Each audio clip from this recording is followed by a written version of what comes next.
This is the Crustacean Cube. Welcome back to part 2 of the series where the shrimp rule the land, snails keep the peace, and plants thrive in harmony.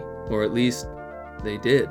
Today, we're diving into a story of survival, chaos, and an unexpected visitor who turned this peaceful tank upside down. From Pom Pom Crabs to a mysterious fish with a royal attitude, this is the tale of how my crustacean kingdom fell.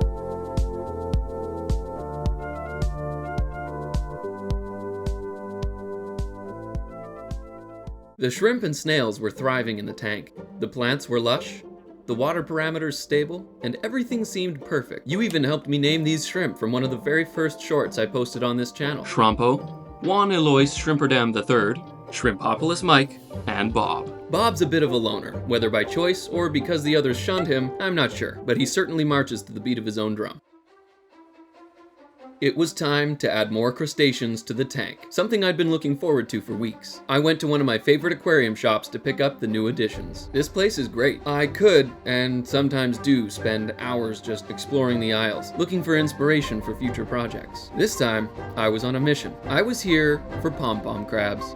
After selecting a couple of crabs, I brought them home and acclimated them to the tank, the same way you've seen me do in the last video. We tie a knot in some airline tubing so that we can control the drips per second, and over a couple of hours, acclimate them to the new water parameters. These fascinating little crustaceans are named for the pom-poms on their claws, which are actually tiny clusters of hair-like filaments they use to filter food from the water. They aren't picky eaters, and I assumed the tank had plenty of hiding spaces for them to feel secure. They're also really fun to watch with their quirky way of waving their claws around. Meet Ping and Pong, the Pom Squad.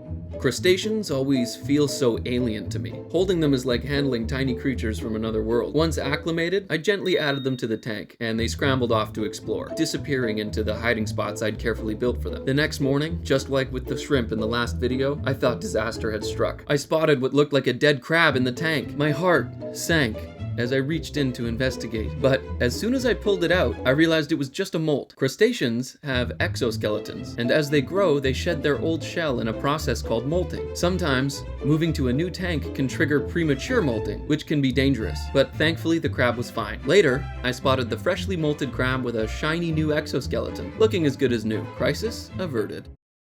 With the crabs settling in, I turned my attention to the tank's feeding ring. As you may remember from the last video, the old one looked awful, so I took it out, and I decided to 3D print a better version. After picking up a second-hand 3D printer, I spent a couple of weeks teaching myself how to use it. I'll spare you the gory details of my failed attempts. Let's just say there were many. But finally, I created a set of prototype feeding rings. When I tested them though, they immediately sank to the bottom. I guess I'd forgotten to factor in the density of the filament I used. I tried hollowing out the rings with a rotary tool to trap air and make them float, but even the slightest bump sent them straight back down to the bottom. Back to the drawing board. And then came an unexpected knock at the door. I wasn't expecting this delivery for a few more days. I guess our mystery fish had arrived early. Now, the moment you've all been waiting for. Meet Bluek, my new Betta fish. His name comes from his two striking eyes, one blue, one black. Bettas are stunning fish, often called Siamese fighting fish because of their aggressive and territorial nature, which they've been bred for thousands of years. But they're also incredibly intelligent and curious. I've always wanted one, and Bluek was too beautiful to pass up. Before you worry about adding a Betta to the Crustacean Cube, I did some research. Whether a Betta can cohabitate with shrimp and other crustaceans depends on the fish's personality. Some are fine, while others, not so much. I also had a backup tank ready, just in case. After I drip acclimated Bluek, I excitedly introduced him to his new home, unaware of the chaos about to unfold. The shrimp, who had never seen an apex predator before, were immediately on his radar. Within minutes, tragedy struck. With one violent lunge and shake, Bluek killed Shrompo. I built a couple of caves as fast as I could, made of rocks that I superglued together, to try and give the crustaceans more places to hide, and then I placed them in. I was hoping he was just nervous and territorial in a new environment, so I turned off the lights to give the shrimp a better chance to explore their new caves and plan their escape routes from Bluek. But when I turned the lights back on, the situation had escalated. One of the crabs had gotten a hold of Shrompo's remains, and that caught Bluk's attention. The apex predator harassed the crab, but the feisty crustacean managed to slip away with its meal, and I saw him feasting on it.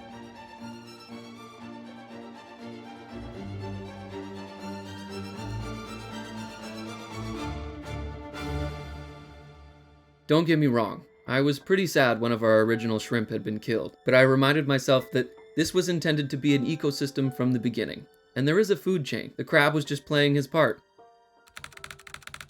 Bluek continued to chase the shrimp around, and I wasn't convinced he was going to give up this hunting behavior anytime soon. While the crabs seemed capable of holding their ground, the shrimp were in serious danger. I set about rescuing the remaining shrimp, which was no easy task with all the hiding spots in the tank. After some trial and error, I managed to net the 3 of them and relocated them to my backup tank with the Smurfs, my group of blue dream shrimp. They seemed happier in here for sure and began making friends right away.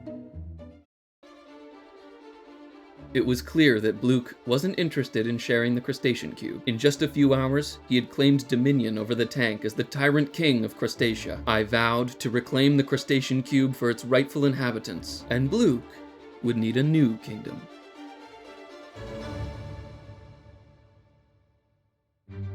If you want to see how I built this tank, click the video on your screen. What do you think? Should I have handled things differently? Let me know in the comments below, and stay tuned for part 3.